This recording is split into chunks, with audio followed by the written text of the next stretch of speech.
"Because you can afford it," my father declared, increasing my rent by 40%.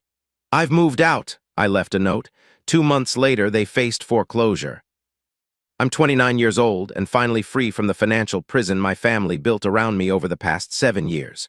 For most of my 20s, I was trapped in a cycle of exploitation masked as family responsibility, all while watching my older brother Eric live completely free of any obligations. 2 months ago, my parents called a family meeting to inform me my rent would be increasing by 40% to help support my brother's growing family. That was the final straw that forced me to see what I had been blind to for years. I wasn't a family member, I was their ATM. Growing up, it was always clear that Eric was the golden child. He was outgoing, charming, and athletic, everything my introverted, tech-focused self wasn't. My parents beamed with pride when Eric was the life of family gatherings, while my achievements in academics and later in my programming career were treated as expected rather than celebrated. "That's just what you're good at," my mother would say dismissively whenever I earned recognition for my work. After graduating with my computer science degree, I moved back home temporarily to pay off student loans and build savings. What was meant to be a 6-month stay gradually transformed into a 7-year sentence. At first, the arrangement seemed reasonable. I paid $500 monthly for my old bedroom and helped with utilities. I was making good money as a back-end developer, and the arrangement allowed me to quickly pay off my loans and start building savings. Everything changed when Eric lost his job at the graphic design studio 3 years ago. He had been jumping between creative pursuits for years: photography, design, music production, never sticking with anything long enough to build a career. When he showed up at our parents' doorstep with his wife Sarah and their 2-year-old son, my parents welcomed them with open arms. No mention of rent, no discussion of a timeline for moving out, and most importantly, no consultation with me, despite the fact that I was paying to live there. Within weeks, Eric and his family had taken over the house. Their toddler's toys cluttered every room. Sarah's beauty products claimed the entire bathroom counter. Their laundry monopolized the washing machine. And the noise, constant, intrusive noise that made working from home nearly impossible.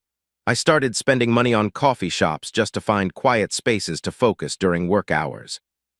6 months into this arrangement, my mother casually mentioned that my rent would be increasing to $650 to cover the additional utilities. I didn't fight it, though I noticed that Eric still contributed nothing. A year later, it happened again, $800 monthly, with the explanation that expenses keep rising. Meanwhile, Eric and Sarah had another child, further expanding their footprint in the house while shrinking mine. The exploitation extended beyond just rent.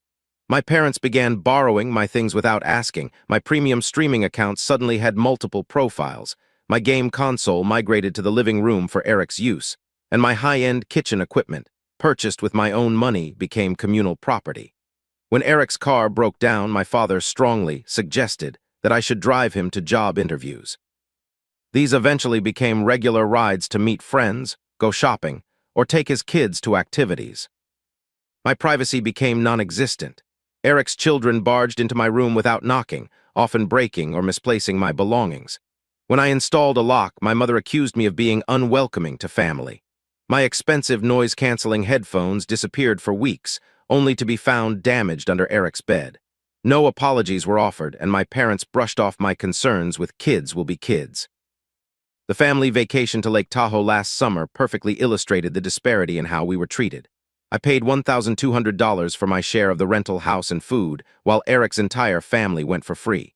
When I quietly questioned this to my mother, she looked shocked and said, "Your brother has children to support. Family helps family." Apparently, family meant me supporting them, not the other way around. My breaking point came during that fateful family meeting 2 months ago. I sat at our kitchen table across from my parents, with Eric lounging in the corner scrolling through his phone, barely paying attention. My father cleared his throat and announced that household expenses had increased again. My rent would now be $1,200 monthly. Additionally, they needed me to contribute to a family emergency fund that would help cover Eric's car payment and some childcare costs. When I asked how much Eric would be contributing, my mother's face hardened. "Your brother is focusing on his family right now. He's trying to get his career back on track, and those children need stability. Don't be selfish, Mark." I looked at Eric, who hadn't even bothered to look up from his phone. At 32, he had never held a job for more than a year, yet lived as if he was entitled to be supported. I asked the question that had been building for years. Why am I the only one expected to sacrifice? My father's response cut deep. Because you can afford it, and that's what family does. We raised you, put you through college, and now it's time for you to give back. The conversation devolved from there. My mother cried about my ungrateful attitude. My father mentioned all the sacrifices they had made for me.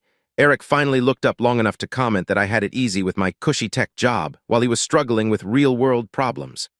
I sat silently, a cold realization washing over me. Nothing would change. I would always be the family piggy bank, expected to fund everyone else's lifestyle while putting my own life on hold. That night, I made a decision. I wouldn't argue anymore. I wouldn't plead my case. I would simply leave. Over the next 2 weeks, I carefully planned my exit. I searched apartment listings during lunch breaks and after work, finding a one-bedroom unit in a secure building about 20 miles away, far enough to discourage casual drop-ins. I opened a new bank account at a different bank to funnel my next few paychecks, ensuring my parents wouldn't see any changes in my existing accounts, which they occasionally checked under the guise of financial advice. I methodically began moving my most valuable possessions to a small storage unit, my computer equipment, important documents, irreplaceable items from my childhood.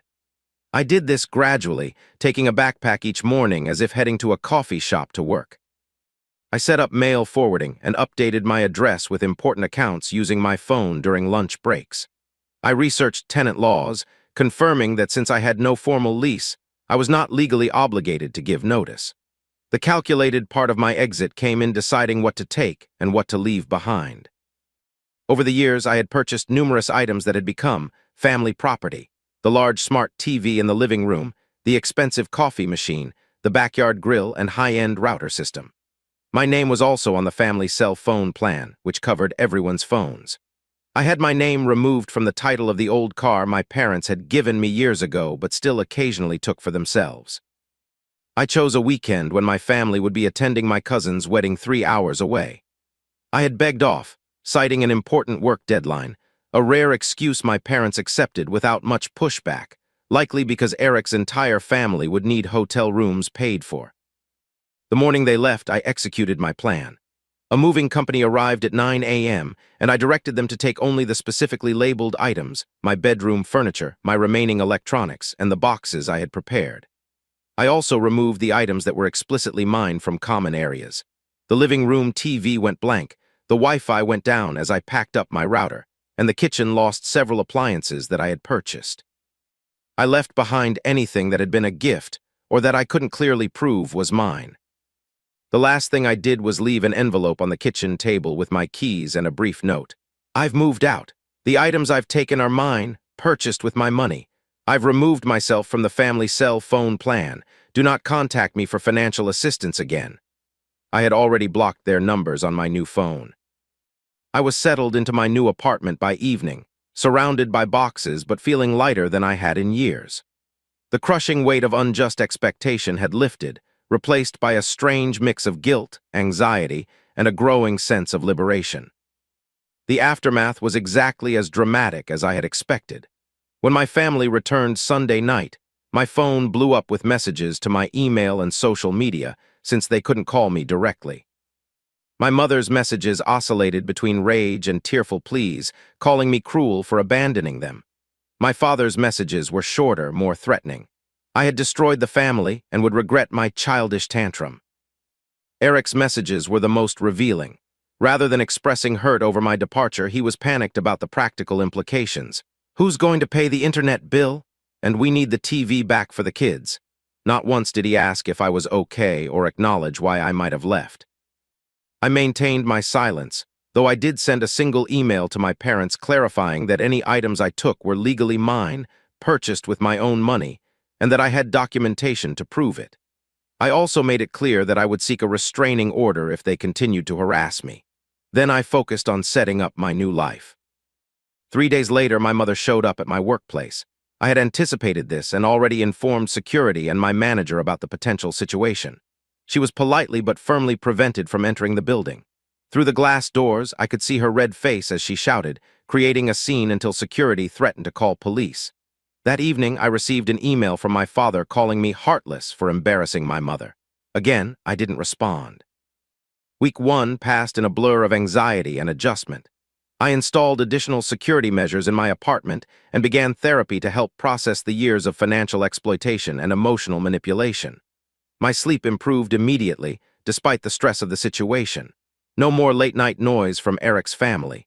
No more borrowing my things without asking. No more expectations to babysit on a moment's notice. The financial consequences for my family began to materialize quickly. By week 2, I received a frantic email from my mother informing me that their cell phone service had been cut off since I had removed myself from the plan. She demanded I restore service immediately for safety reasons. I didn't respond, but I did smile at the irony. Suddenly, my financial contribution was about safety rather than entitlement. By week 3, flying monkeys were deployed. Extended family members began calling and messaging, having been fed a distorted version of events. According to them, I had stolen family property, left without warning, and abandoned my poor parents who had given me everything. I responded to these messages with brief, factual corrections and stopped engaging.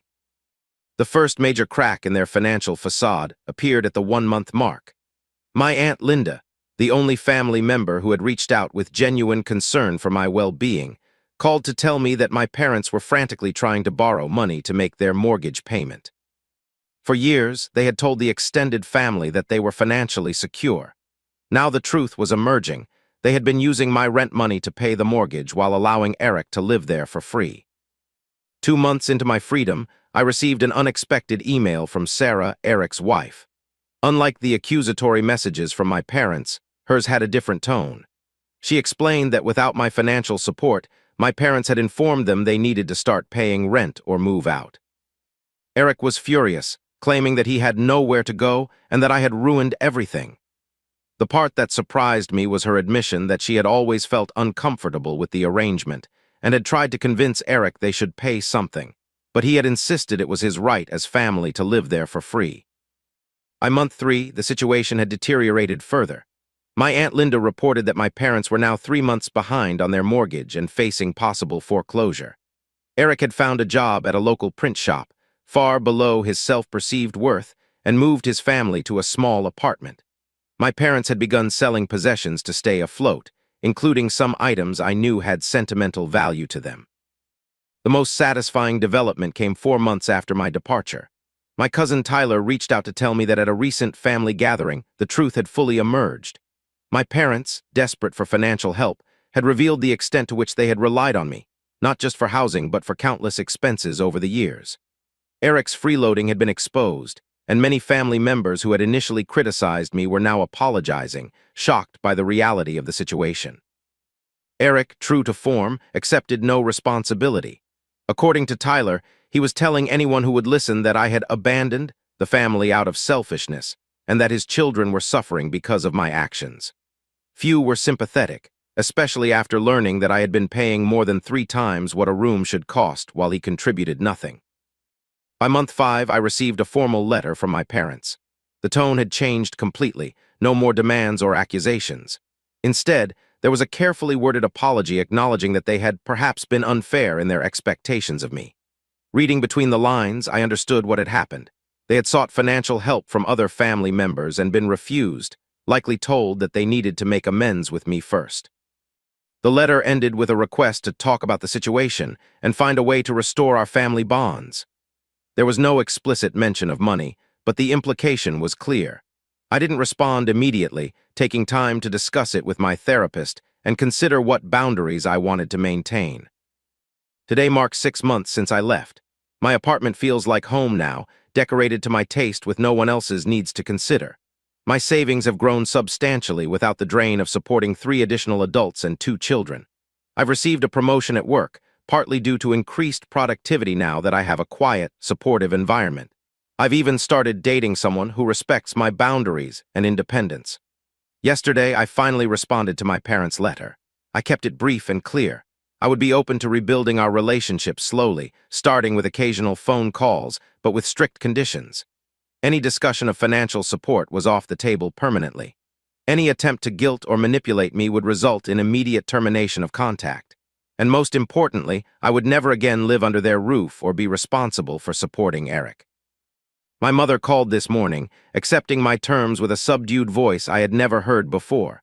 We spoke for 15 minutes, an awkward, stilted conversation that barely scratched the surface of the damaged relationship.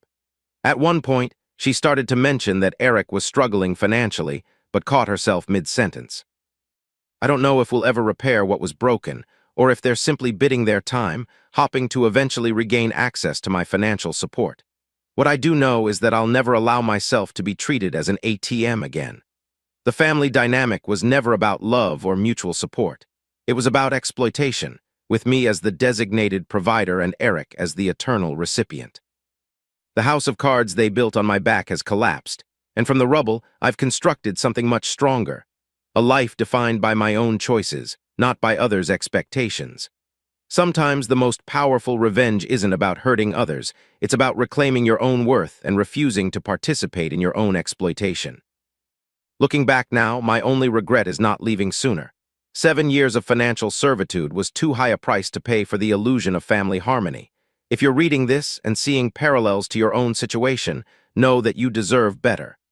No one has the right to demand your financial sacrifice while contributing nothing themselves, not even family. Especially not family.